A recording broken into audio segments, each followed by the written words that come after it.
Good morning. After an incredible first day of the Border Gavaskar Trophy, day two, when can India polish the tail off? That's the question that Gargi and I are asking to all our viewers who will join us soon. Devashish Sen from Perth wasn't feeling too well because of the wind that blows from post tea, that in and around that session. Bharat Ramraj also joining us. Devashish, how is it today? Saturday promises to be a packed house. 31,000 people yesterday.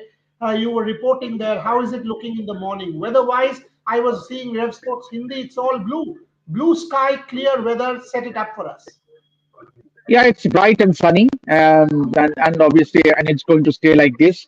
Not many people at this moment, but hopefully, later in the day, we might see huge numbers, as was the case yesterday.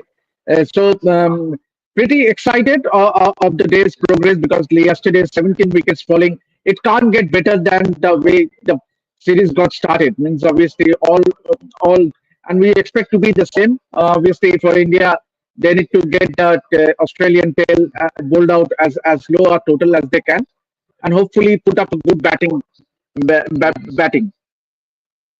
Gary, the point is today will decide the test match. Because if India sort of polishes the tail off and has a reasonable batting effort, this test match could be all India. A 200 run, 250 run lead. So suppose you get a 50 odd run lead and you score a 200, means a 250 run lead on this wicket where your bowlers are bowling well with Jasprit Bumrah fired up should do the job. Absolutely. If India is able to finish off the tail in the first 30 minutes, I think that would be the best case scenario that would set the momentum right for the Indian team, and then the batting coming on. I think 50 to 70 run lead, that would be the best thing possible for India, and after that it will be I think fairly easy because we've seen that the wicket. Oh right, I wanted to ask Devashish about the wicket. How is it? Are there any cracks forming? What's going on over there? I am still not inside the stadium, Gargi. I am outside. Okay. First day. No, but Yeah, first day. I mean, too early, but there will be cracks. Mitchell Stark actually mentioned that in the press conference, and you can sort of go to Bharat on that.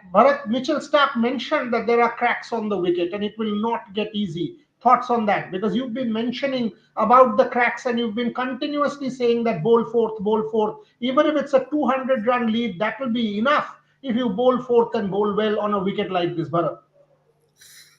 Honestly, I don't think this is a typical Perth deck or a typical old Waka deck because on day one itself, I felt that there were a couple of indentations, a few deliveries kept low. So even on day one, there wasn't true bounce. So on day one itself, if there are a couple of indentations, then definitely on day two or day three, at least on day three, there will be a few more indentations, maybe an occasional crack as well. So I would say the batting should get tougher. The only thing is the road roll. Obviously, heavy roller would come into play at some point during the innings and when India go for the heavy roller. So that could help the Indian team at least play better for 45-50 minutes because at least for 45-50 minutes, at least around 1 hour, it will get a little bit easier after you use the heavy roller. Day two. Maybe they would likely use the heavy roller today instead of the light roller. Yeah, but on day one itself, I saw a couple of indentations, I would say, because there were a few deliveries that were keeping low. Amartya Chakraborty says, Mama, namaskar, shorir bhalo to. Mama, would you want to respond? Amartya বাবু একদম ভালো কালকে একটুখানি শরীরটা খারাপ লাগছিল এখন absolutely fine Devashish, the question that one wants to ask is the top order has to do better.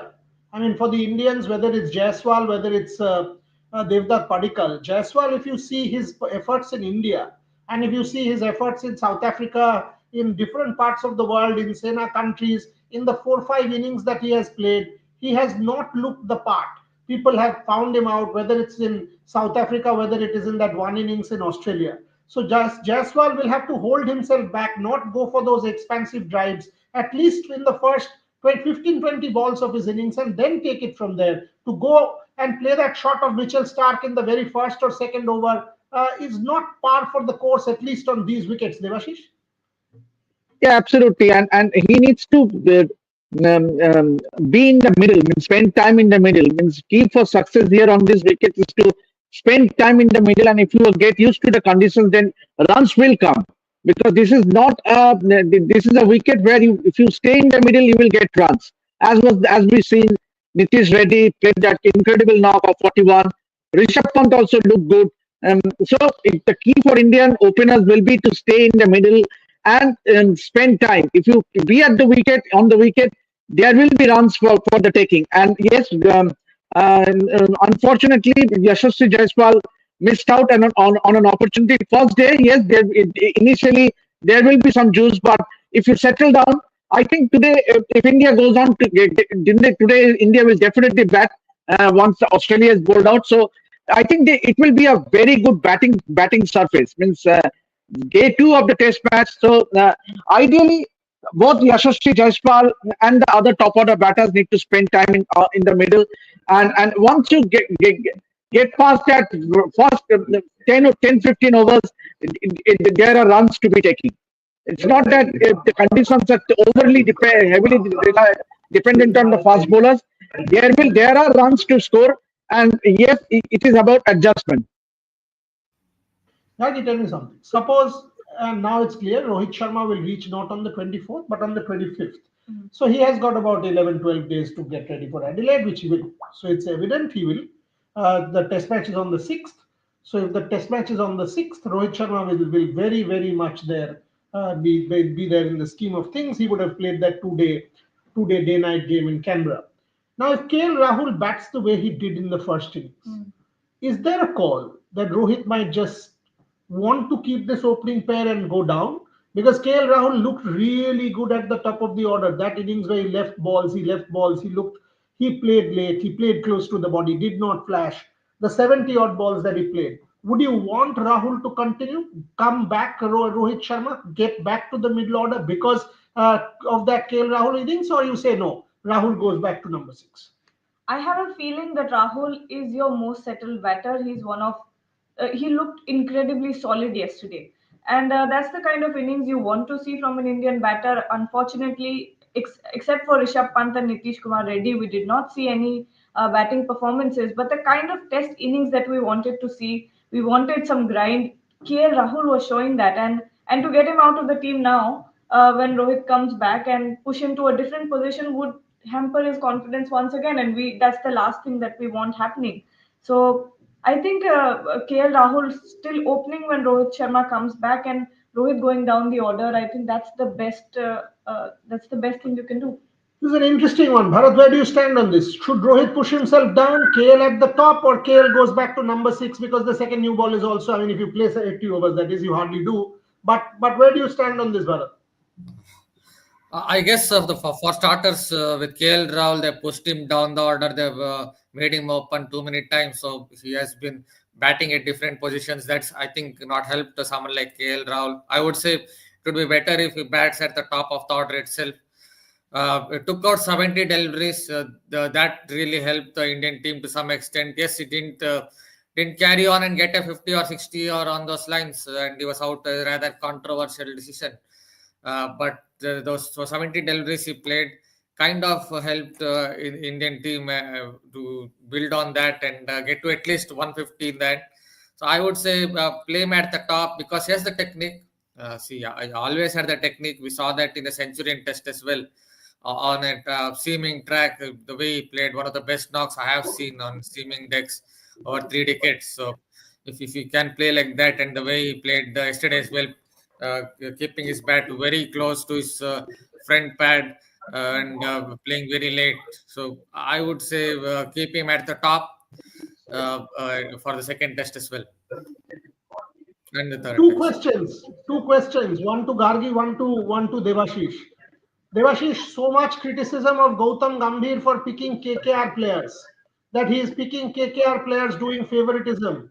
After Harshit Rana bowled that ball of Travis Head, all of those fellows are saying Harshit Rana, the best possible inclusion. All criticism of Gautam Gambhir has stopped. What is going on, Devashish? Typical Indian fandom. Yeah, absolutely. And And Harshit Rana bowled his heart out. Means, and we could see if you look back at the dismissal yesterday, there was some chatter between him and Travis Head. After just moments before he got Travis Head with that not a, means getting him bowled, but there was a bit of chatter. Means obviously it was what was impressive about me watching Harshit Rana was that he had the temperament of a fast bowler, and that is what you like. Means obviously he playing his first test match, and the manner in which he showed his aggression, he was watching out to the batsmen in their eyes, and especially that Travis Head, means obviously that banter, and obviously Virat Kohli also stepping in. So you need a bit of aggression. Fast bowlers is all about aggression. Yes, you might argue that it's all about how fast you bowl, but it's also at times it shows from your body language. Yes, if you are being hit for a boundary, you immediately react by bowling a bouncer, which Harshit Rana has showed that he has that aggression in him for a fast bowler, which is quite obvious. And talking about Gautam Gambhir, if India goes on to win this test match, even the performance of Harshit Rana in the first test should stop criticism. The way he bowled that first, obviously he only got that one wicket, but that was a very, very crucial one because Travis Head was looking good. He was scoring runs, frequent space, because on the other hand, Manas Labuschagne was not getting the score going. So Indians needed a breakthrough, and it came from Harshit Rana, and that was a brilliant, brilliant ball. And I was excited to see him the way he reacted, the celebration. Three calls. Harshit Rana call from Gautam Gambhir. People also said Mohammad Siraj should not be there, Akash Deep, etc. Again, Mohammad Siraj proved what he did.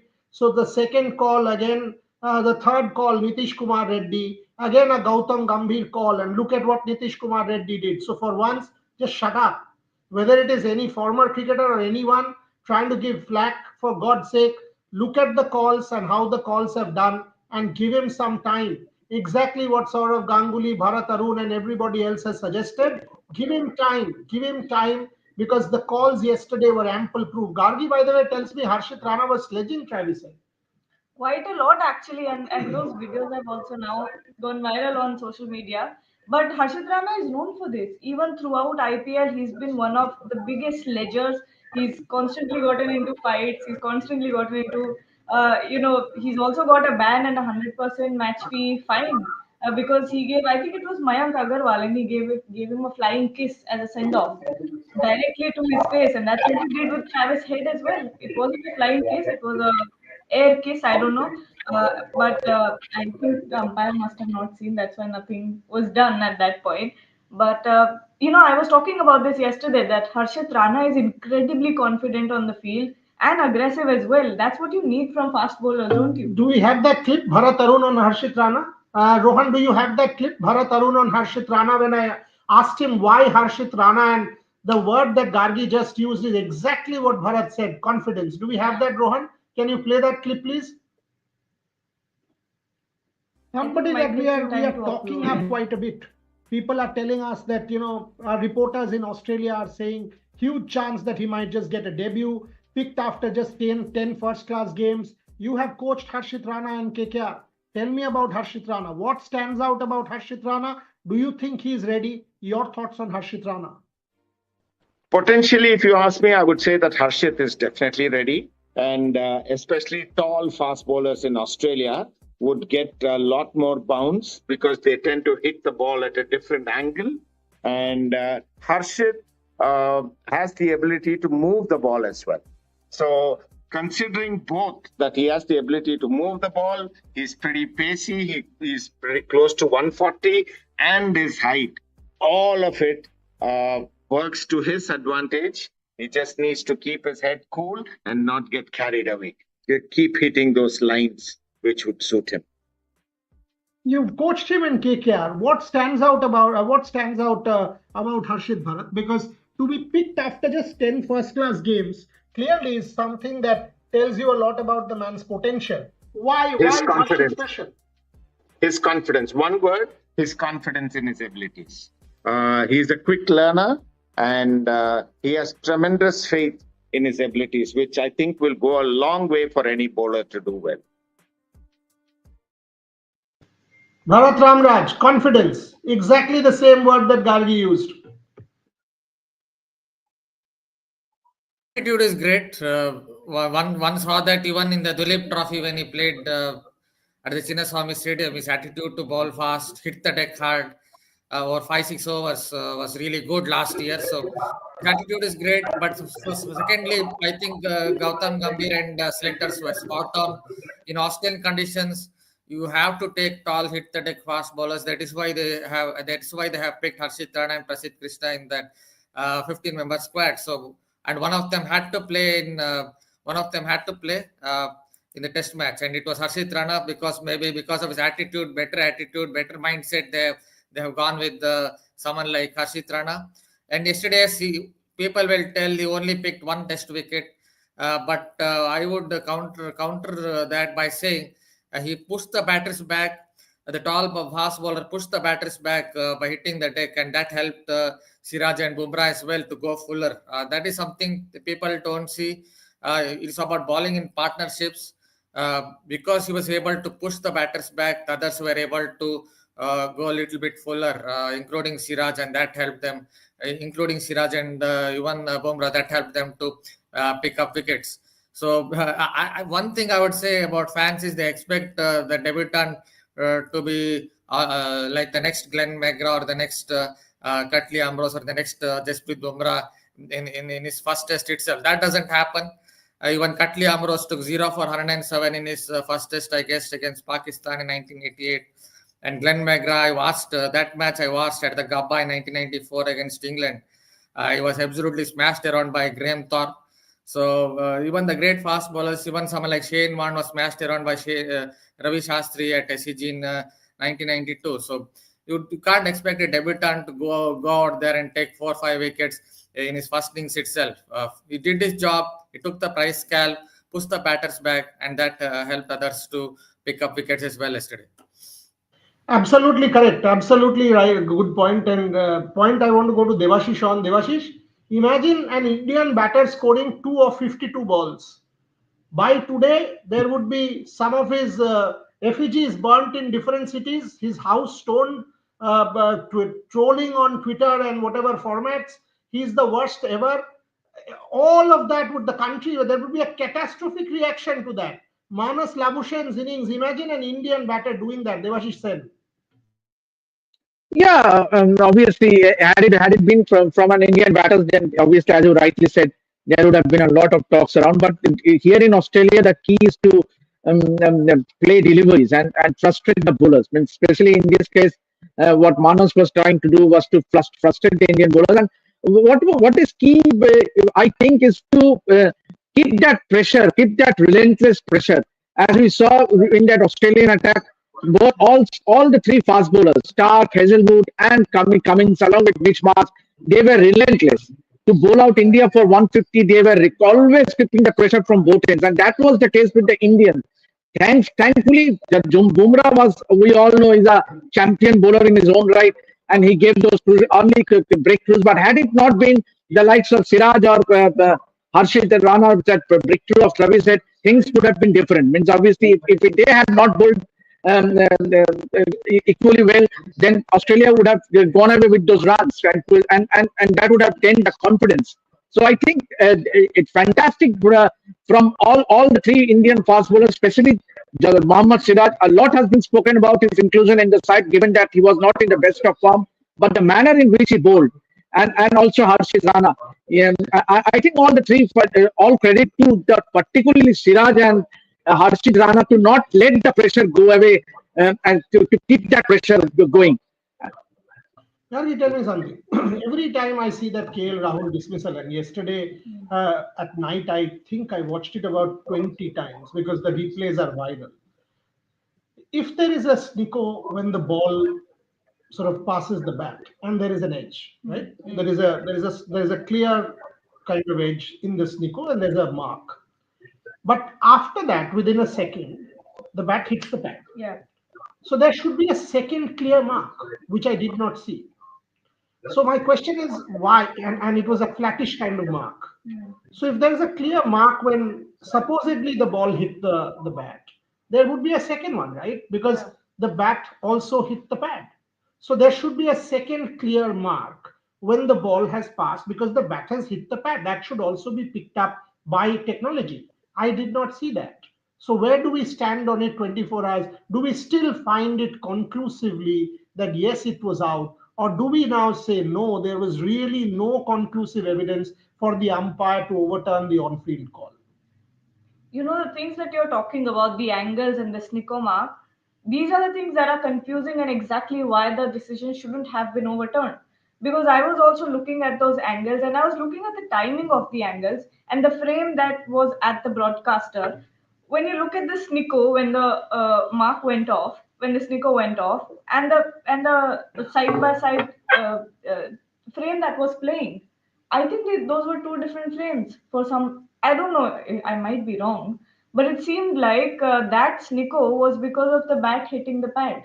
I felt like that, but still, I'm still confused about this because there's no conclusive evidence that it was the ball hitting the bat. That is my point. Bharat Ramraj, where do you stand on this? I will ask Devashish Sen what was the ground reaction because I've seen it too many times and I still don't find conclusive evidence. Bharat Ramraj. I guess I would stand by what I just said yesterday as well. If you ask me, it should have gone in the batter's favor, but that is how it is. The third umpire thought it wasn't. There was enough evidence for him to give it out and gave KL Rahul out. Obviously, it was a controversial decision, I would say.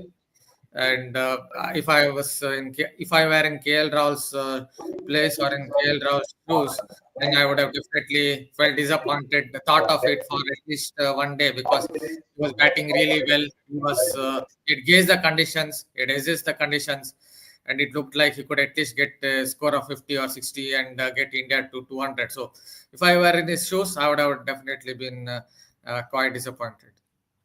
Devashish Sen, where do you stand? Yeah, Gagi wants to say something. Yeah.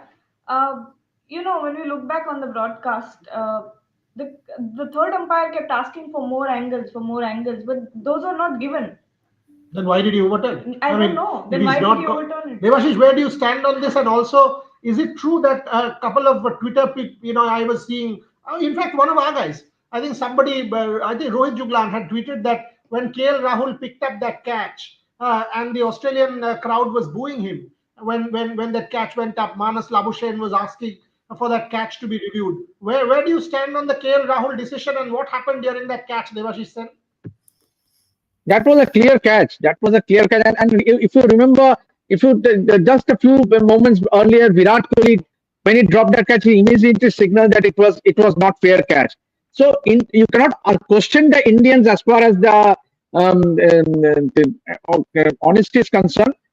Clearly, and Australians have a history of it. We know when Saurav Ganguly, Nick Tuan, and Ricky Ponting and Michael Clark, and that is part of our folk history. Means I at least still remember that incident. So, but the point about the KL Rahul dismissal, I was having a word with Shubhayan today while we were coming to the ground. He was having a chat with Brett Lee, and he clearly said that was an age, and that was a clear dismissal. So Australians are pretty much sure that it was out. But Indians have a different viewpoint altogether. I did have a chat with a few supporters, and they also feel that, and Aussie supporters, they also feel that it was out. So clearly it is divided. The Australians feel that it was out.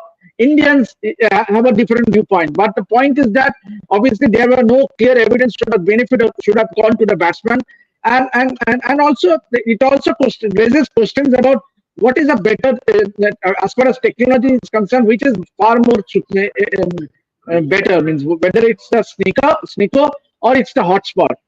Because I think both the boards, Cricket Australia and BCCI, may have agreed not to use the hotspot. I think hotspot would have been far more better as far as technology is concerned. 2 points here. One, I might feel that just mute yourselves, please. Yeah, I might feel that anybody is the greatest batsman or bowler in the world, but my feeling doesn't matter at all. So what Cricket Australia or the Australian fans rather or anybody feels has zero relevance whatsoever. The point is very simple. The on-field umpire has given a call. and that call is not out. Does the third umpire or the DRS umpire have enough evidence to overturn that call? Does he feel, his feeling is important, does he feel that there is enough evidence? I mean, there's some music playing. Rohan, can we have the music, please?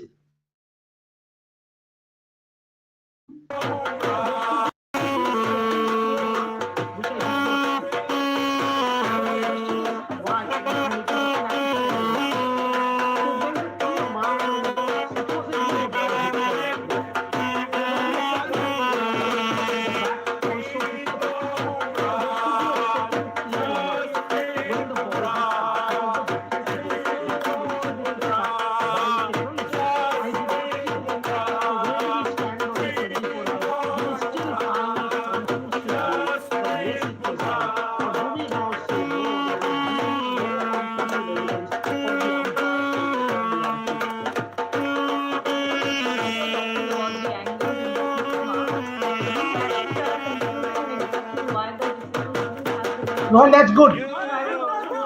So this is on our Hindi show, and near the metro station where people are coming out from. So Shubhan and Rohit are on that.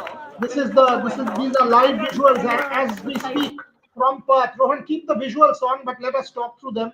So the point that I was trying to make is pretty simple. That unless there is conclusive evidence on the part of the DRS umpire to overturn that call, that's all that matters. And you have actually gone ahead and asked Richard Kettleborough to overturn his call from on ground. And that's where my entire problem stems from with that decision. By the way, we are not parochial here. This is not India, Australia, or so and so cheating. Nobody is saying any of this. We are trying to make a rational, objective argument here. We are not one of those platforms who will go and sensationalize. But two marks did not appear in that Sneeko. When that ball passed, there should have been a mark. When the bat hit the pad, if the ball had hit the bat, there should have been another mark. I did not see that. And that's where I thought. Anyway, that's the KL Rahul call. Your Gandhi Raut, Virat Kohli, poor batting, very poor batting, could have dented his confidence. Clearly, that catch he dropped could have dented his confidence. But what I liked about Virat Kohli was his involvement and the way he was setting fields. That I thought was excellent, because even after the kind of pressure he was on, failed with the bat, failed with that catch, he was involved every second helping out Bumrah, which was a welcome sign for me.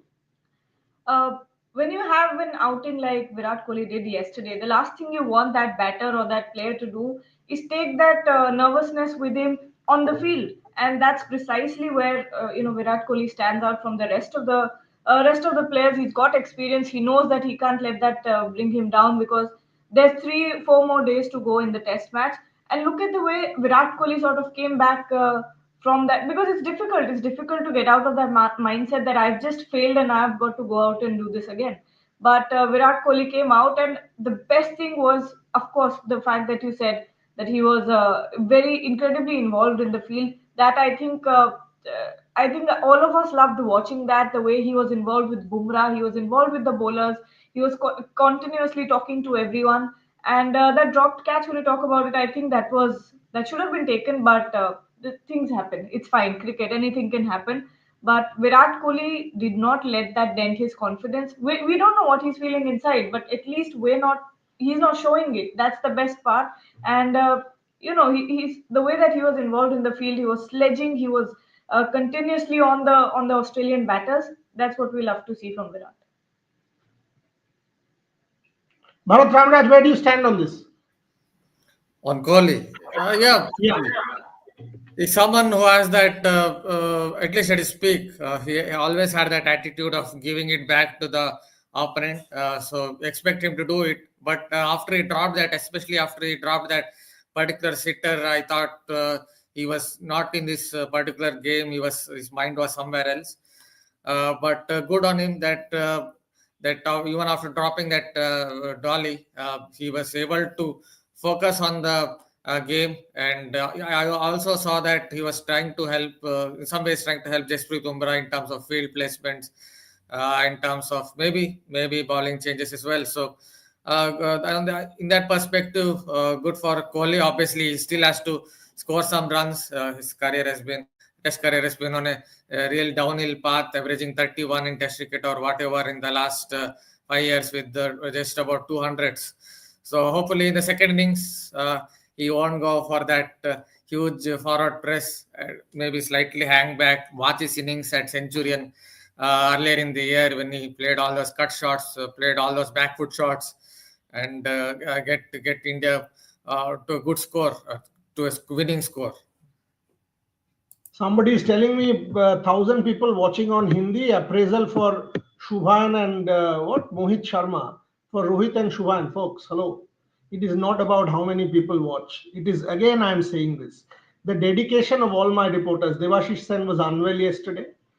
The dedication, look at his photographs that we are playing, all images by Devashish Sen.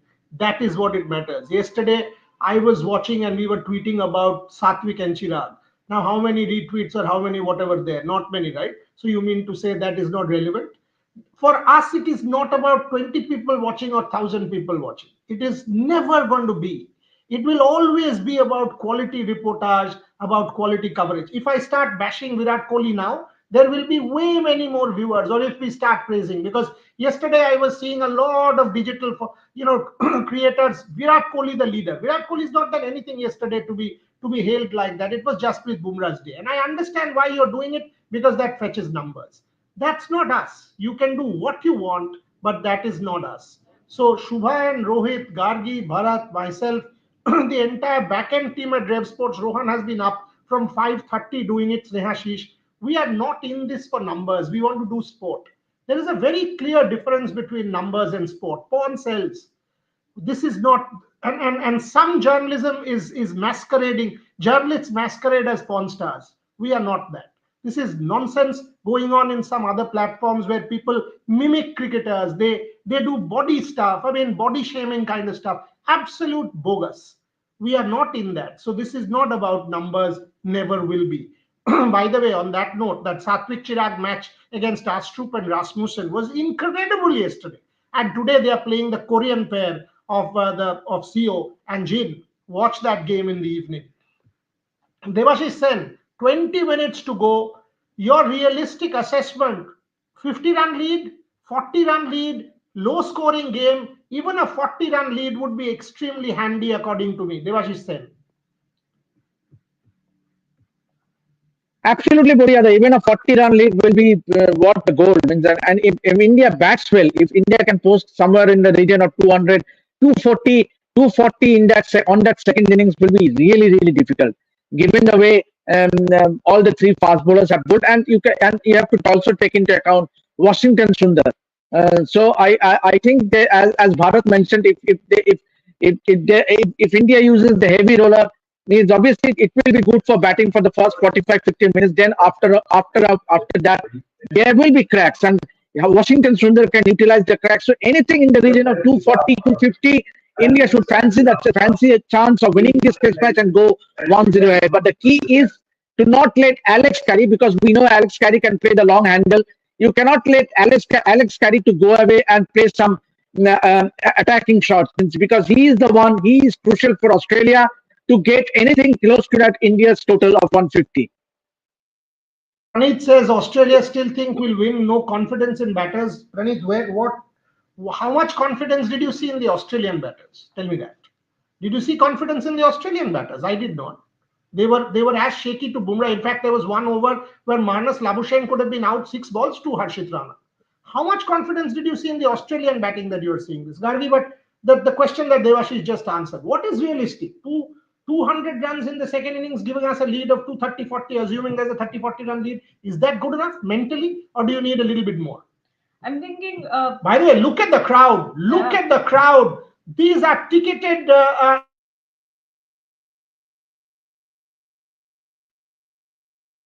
It's a Saturday. Look at the crowd. Look at the crowd. Packed stadium, Optus Stadium. The ticketed holders already there. 20 minutes to go for the start of the game. We are expecting a 30,000 plus crowd. This is what you want to see in a test match. Absolute jam pack. When Melbourne comes, there'll be a 90,000 people. Yesterday, I was having a chat with a couple of people in Melbourne, and they're saying 90 plus thousand people on day Wow. one at Boxing Day. They've already got tickets sold. Unbelievable. Unbelievable. I'd love to see this in Indian stadiums. Gandhi Rao. Yeah, I mean, look at the excitement. My goodness. And I was yesterday as well. There were some clips from last year going viral of the Boxing Day test as well. So that's, Australian crowd. I love that they're so passionate about their test cricket. I love that. Even though, I've been hearing that there's some, you know, people are saying that cricket is dying in No, Australia. no, no, no. Test match cricket will never die in Yeah, Australia. Never, never, ever. I that's mean, right. Aussie rules, footy, it's a different matter. Rohan, change the visuals. But Aussie rules, footy, etc., is a different matter. But Bharat Ramraj, the extraordinary visuals outside the Optus Stadium now is an excellent sign for Test cricket. Yeah, and Australia Test cricket, at least the big ticket series, there will always be a crowd for it. Be it India, Australia, or be it Ashes. Though, yeah, Australia have been beating England, but because of the tradition, the big ticket series will always be there. In limited overs cricket, maybe kind of it is dying in Australia because for ODIs, I don't see much of a crowd in Australia. Only Pakistani expatriates had come over to watch that three-match ODI series. Most of them were Pakistani expatriates.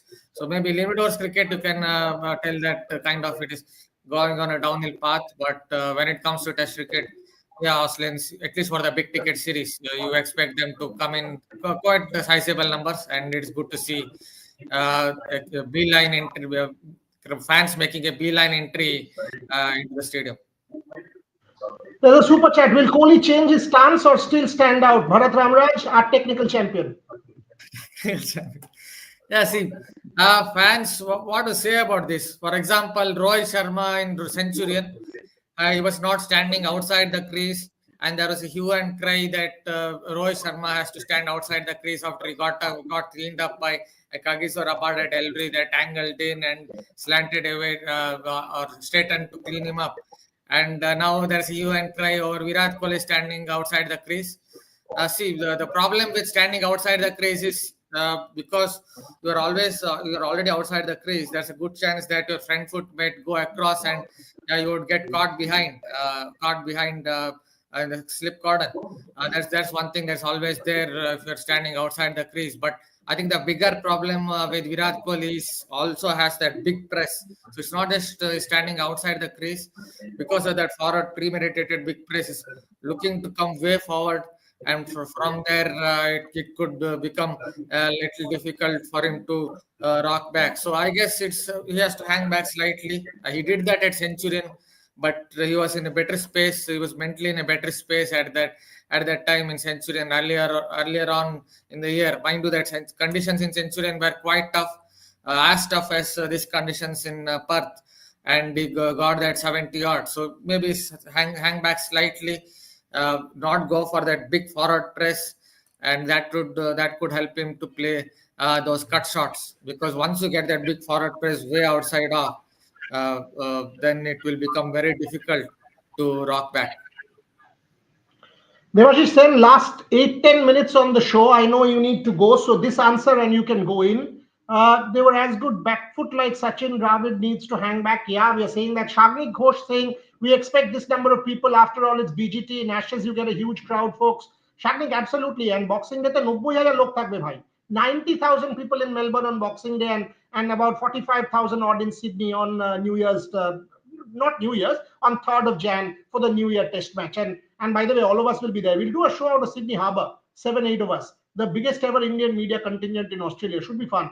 Should be fun. Absolutely right, Shagnik. Devashish, hand on heart, should India settle this today? Because today will decide this test match in many, many ways. What are your thoughts? Can India, against all odds, these are live visuals from the Optus Stadium, people walking in. Devashish Sen, can India set up this test match?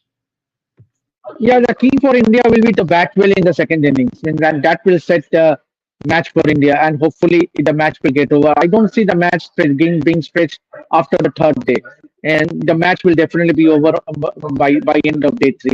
But for India to go 1-0 ahead, the key will be to bat well, and especially if you can give Australia a total of something in the region of 220 to 240, then things might be very, very interesting. Yes, we have already mentioned that the Australian batters did not look confident except for Travis Head. So, and key for India will be to bat well, and hopefully Virat Kohli gets going in the second innings. The point here is Devashish Sen said day three the match will get over.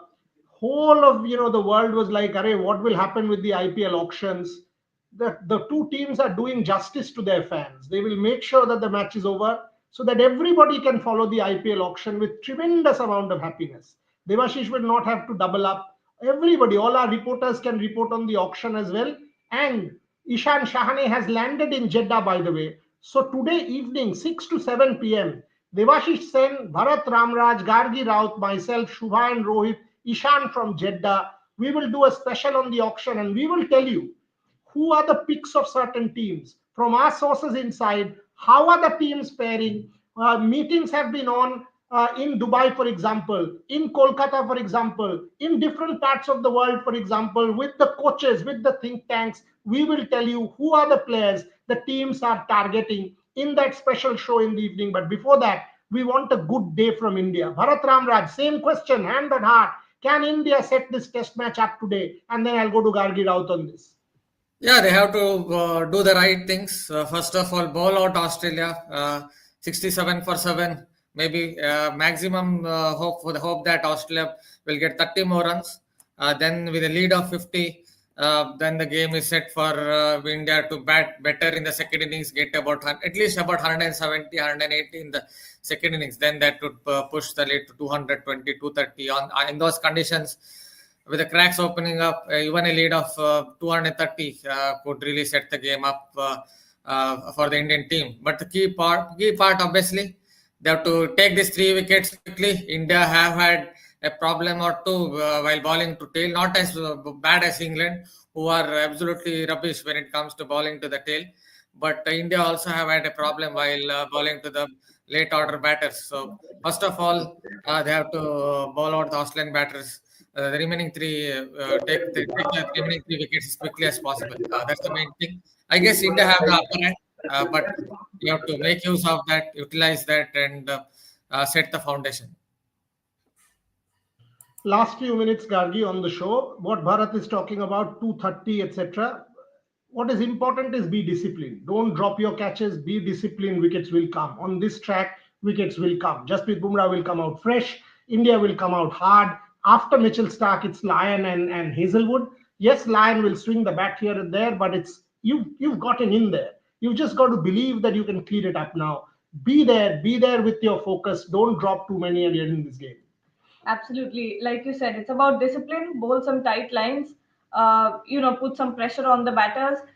Once the runs keep drying up, I think they'll automatically get under pressure because they're still trailing by considerable amount of runs, and they'll be looking to, sort of get closer to the target. But at this point, it doesn't seem possible. But at the same time, you cannot underestimate Alex Carey and Mitchell Starc. They can bat. So once you get these 2 out, I think it's game over for Australia.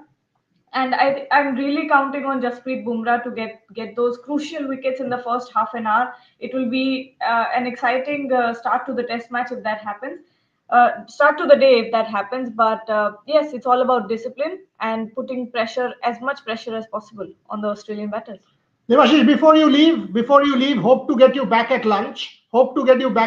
Please take care of yourself. Send us some great photographs. And hopefully, in the first half an hour, India will be able to polish off Australia's tail. Final statement, Devashish Sen, and you can leave. Yeah, hopefully, as everyone said, India, first thing India needs to do is to get that Australian tail out for as low a total as they can. If India can bundle out the Australian for under 100, then automatically that lead will be more than 50 plus, which is what good. But the key will be to bat well in the second innings for India. Absolutely. Let's close the show on that note. We will be back at lunch. 9:50 is when Bharat, Devashish, our Gargi and I will be back with some great visuals, hopefully, which Devashish will send us. And by then, India is certainly batting fingers crossed, and Yashasvi Jaiswal could have given us a decent enough start. That's the hope.